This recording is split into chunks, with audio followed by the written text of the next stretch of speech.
अखिल भारत हिंदू महासभा ने दिल्ली में press conference की और कहा है कि जो लोकसभा के चुनाव होने जा रहे हैं उसमें वह अपने उम्मीदवार उतारने जा रहे हैं और लगभग सैकड़ों उम्मीदवार वो अब तक पूरे भारत में उतार चुके हैं। और वहीं दिल्ली की बात करें तो दिल्ली में भी बताया कि दिल्ली की 7 लोकसभा सीटों पर भी जल्द ही उम्मीदवारों की घोषणा कर दी जाएगी।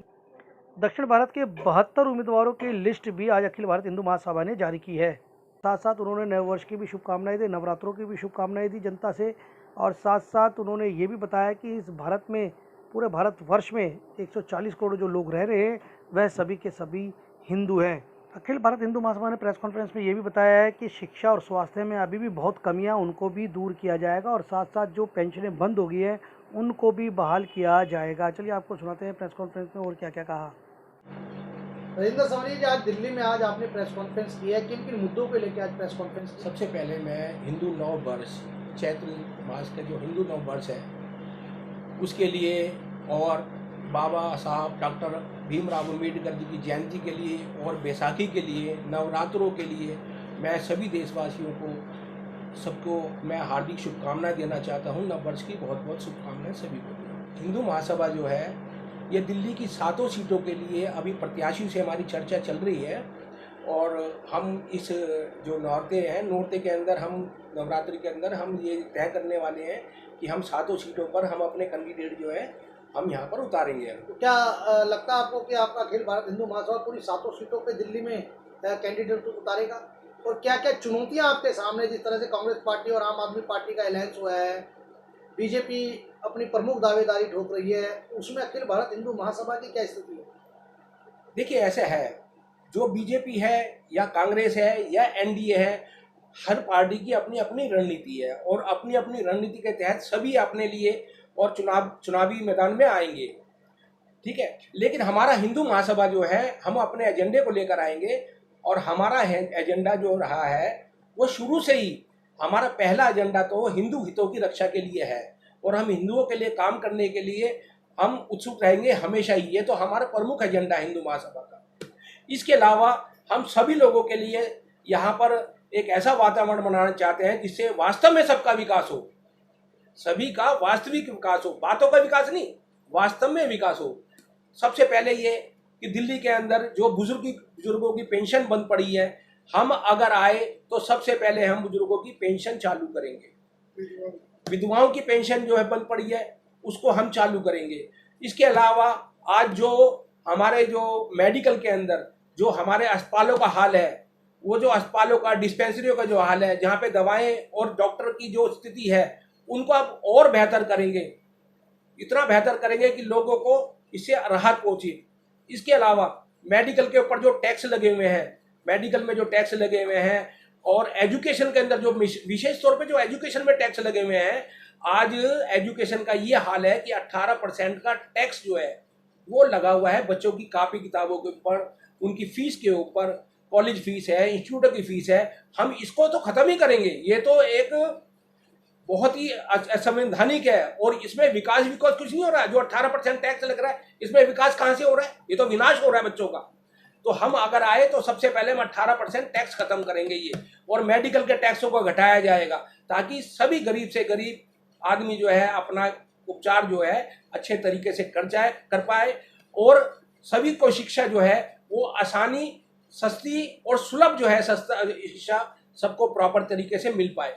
इस तरह के हम एजेंडे लेकर आएंगे ताकि हम गरीबों का सबसे पहले हम इस बात का ध्यान रखेंगे और हिंदुओं का सबसे पहले इस बात का ध्यान रखेंगे, क्योंकि हमारी हिंदू महासभा की पार्टी हिंदू हितों की रक्षा की पार्टी हमारी है। तो इसके लिए हम हमेशा प्रयास करेंगे, यही हमारा प्रमुख एजेंडा आने वाला है और आने वाले दिनों में हमारा अपना एक मैनिफेस्टो हम प्रसारित करने वाले हैं। तो हमारे राष्ट्रीय महामंत्री जी राकेश गोला जी जो हैं, इस पर आपको ज़्यादा प्रकाश डाल पाएंगे। जी राकेश जी, क्या कहेंगे, अब तक कितने आपके उम्मीदवार मैदान में आ चुके हैं अखिल भारत हिंदू महासभा के लोकसभा चुनाव? मैं पहले सर्वप्रथम तो हिंदू नववर्ष की शुभकामनाएं देना चाहता हूं पूरे भारतवर्ष के अपने हिंदू वासियों को। 9 तारीख को हिंदू नववर्ष है, माता का पहला नवरात्रा भी है और इस महीने पवित्र महीना, चैत्र का जो महीना है, पवित्र महीना, इसमें डॉक्टर भीमराव अम्बेडकर जयंती है, बैसाखी का पर्व है और महावीर जयंती भी है और हनुमान जयंती भी है, ये और रामनवमी का पर्व भी है। ऐसे बहुत सारे पर्व इस नवरात्र के इस महीने में आ रहे हैं, चैत्र के नवरात्रों में। तो सभी की शुभकामनाएं मैं अपने भारतवासियों को, दिल्ली वासियों को देना चाहता हूं आपके चैनल के माध्यम से। उसके बाद जो हम अभी, क्योंकि पहले चरण का जो चुनाव है वो 19 अप्रैल को होने जा रहा है, जो दक्षिण भारत में जिसकी शुरुआत हो चुकी है। हमारे तकरीबन 72 कैंडिडेट हमने केरला, तमिलनाडु, कर्नाटका और आंध्र प्रदेश में, तेलंगाना में अपने 72 कैंडिडेटों को हमने अभी तक वहाँ पर उतारा है। 72 कैंडिडेट हमारे वहाँ चुनाव लड़ रहे हैं, और जैसे जैसे चुनाव की तिथियाँ बढ़ेंगी और वैसे वैसे हम अपने कैंडिडेटों को आगे बढ़ाते जाएंगे। हम पूरे भारतवर्ष में अपने, जहाँ हमारे लोग ज़्यादा हैं, जहाँ हमारी संख्या ज़्यादा है, क्योंकि पिछले 125 वर्ष से हिंदू महासभा काम कर रही है और कई पीढ़ियाँ हिंदू महासभा की हो चुकी हैं पूरे भारतवर्ष में। तो हमारे लोग हर जगह हैं, तो उनके माध्यम से चर्चा करके आज भी हमने, हमारे कार्यकर्ता आए थे बहुत सारे, तो चर्चा हुई थी उनसे दिल्ली के विषय पे कि 7 जगह पे हम दिल्ली के अंदर उतारने जा रहे हैं। 25 मई के छठे चरण में चुनाव है दिल्ली के अंदर, तो उसकी तैयारियां पूरी हो चुकी हैं। नवरात्रों के एंड में या तीसरे चौथे नवरात्रे को हम प्रेस वार्ता करके हम बता देंगे भाई हमारे 7 जगह में कौन कौन से कैंडिडेट हम लड़ा रहे हैं। तो हमारी तैयारी पूरी है, पूरे भारतवर्ष में हम पूरे जोर शोर से हम लोग लगे हुए हैं और उसके लिए हम प्रयास कर रहे हैं। बीजेपी को चुनौती मानते हैं आप या इंडिया गठबंधन को चुनौती मानते हैं? हमारी चुनौती कुछ नहीं है, हम तो हिंदुओं के बीच में जा रहे हैं कि आपने अगर देश को हिंदू राष्ट्र बनाना है, जो वीर सावरकर का असली सपना था कि देश हिंदू राष्ट्र बने, और वीर सावरकर हिंदू महासभा के अध्यक्ष रहे, 6 बार अध्यक्ष चुने गए, और उन्हीं के सिद्धांतों को हम लेके आगे चल रहे हैं। हमारी चुनौती राष्ट्रद्रोहियों से हो सकती है, हमारी चुनौती पार्टी से या उनके दल से हमारी चुनौती नहीं है। हमारी जनता के बीच में हम जा रहे हैं और जनता से एक ही बात बोल रहे हैं हम लोग कि हिंदूवादी विचारधारा जो हिंदुओं के लिए असली में काम करती आ रही है, क्योंकि हम ये देश में जितने भी रहने वाले सभी हिंदू हैं, सभी हिंदुस्तानी हैं, हम सबको हिंदू ही मानते हैं। ये देश हिंदुओं का है और हिंदुओं की सरकार आनी चाहिए, इसके लिए हम प्रयास कर रहे हैं। तो आपने इतनी बड़ी बात कही कि हमारे जो संगठन है अखिल भारत हिंदू महासभा, उसमें एक भी मुस्लिम नहीं है, तो क्या मुस्लिम का वोट नहीं चाहिए क्या आप लोगों को? मुस्लिम का वोट हमें, पहली बात तो मुसलमान हमारे को देगा ही नहीं और हमें चाहिए भी नहीं। हम हिंदुओं के लिए काम कर रहे हैं और हिंदुओं के लिए काम करते रहेंगे, देश के लिए काम कर रहे हैं। वर्तमान में ये देश भी हिंदुओं का है, देश हिंदुओं का है, तो हिंदुओं के लिए काम कर रहे हैं हम लोग। पुष्टि करने की राजनीति करती है क्यों? देखो, जितनी भी पार्टियां हैं वो अपने को जीत के लिए आगे बढ़ रही हैं, और उसके लिए वो सारे अपने मापदंड सब भुला देती हैं कि उनके बीच में क्या उन्होंने काम किया, क्या सिद्धांत से पार्टी का उनका निर्माण हुआ, क्या वो कार्य करने जा रहे हैं, वो सब भुलाते हुए उनका एक ही लक्ष्य होता है किसी तरह हम जीत जाएं। और जीतने के लिए वो हर तरह के हरकंडे अपनाती है, भाई भाई को लड़वाने का प्रयास करती है, जाति में लड़ाने की कोशिश करती है, हिंदू में मुसलमानों को लड़ाने की कोशिश करती है। बहुत सारे विषय हैं वो अपने जीत का लक्ष्य तय करने के लिए करते हैं। वो लोग हिंदुओं के दिल में है और हिंदुओं के लिए कार्य कर रही है और निरंतर कार्य कर रही है। ऐसे हजारों कार्य हैं, लाखों कार्य हैं जो पिछले 125 वर्ष से हिंदू महासभा हिंदुओं के लिए कर रही है। वो हिंदुओं को सब पता है कि हिंदू महासभा क्या कार्य कर रही है। 400 पार, 500 पार, हम भी कह सकते हैं हमारी 300 पार, 500 पार, तो ठीक है। उनको अपने कार्यकर्ताओं को उत्साह बढ़ाने के लिए वो कार्य कर रहे हैं। हर पार्टी अपना उत्साह अपने कार्यकर्ताओं के अंदर भरने की कोशिश करती है, तो वो लोग कर रहे हैं, तो अच्छी बात है। उसको हम, जैसे आपने कहा कि हिंदुओं की पार्टी है, हिंदुओं की पार्टी तो बीजेपी भी है, बीजेपी भी हिंदू करती है। नहीं, बीजेपी ने कभी मंच पे ये नहीं कहा कि ये हिंदुओं की पार्टी है। हमेशा वो कहते हैं सबका साथ सबका विकास। एक अकेली हिंदू पार्टी है, हिंदू पार्टी हिंदू महासभा, जो कहती है हिंदुओं की पार्टी है। हम सिर्फ हिंदुओं के लिए कार्य करते हैं। देश में रहने वाला हर व्यक्ति हिंदू है। आप समझने की कोशिश करो, ये देश में जो रह रहा है 140 करोड़ लोग, वो सब हिंदू हैं। वो चाहे कुछ भी अपने आप को मानते रहे, लेकिन इस देश में अगर कोई रह रहा है तो वो सब हिंदू हैं और हम हिंदुओं की बात करते हैं। नहीं गोला जी, तो अखिल भारत हिंदू महासभा कह रहा है ना, 25 करोड़ मुसलमान इस देश में रहते हैं। 25 करोड़ मुसलमान है तो वो भारतीय है ना। अगर वो भारतीय मानते हैं तो वो भी हिंदू है। मुसलमान बाद में है, पहले हिंदू है, हिंदुस्तानी है वो। हमारे से इंडिया गठबंधन कह रहा है कि हम जीत के आ रहे हैं, यहाँ से मोदी जी कह रहे हैं हम जीत के आ रहे हैं। छोटे छोटे दल भी अपनी जीत की बात करते हैं। जो एक पूरे भारतवर्ष में 2 कैंडिडेट खड़े हो रहे हैं वो भी जीत की बात करते हैं, हमारी सरकार बनेगी। छोटे छोटे दल हैं जो एक आदमी खड़ा हो रहा है वो भी अपनी जीत की बात कर रहा है।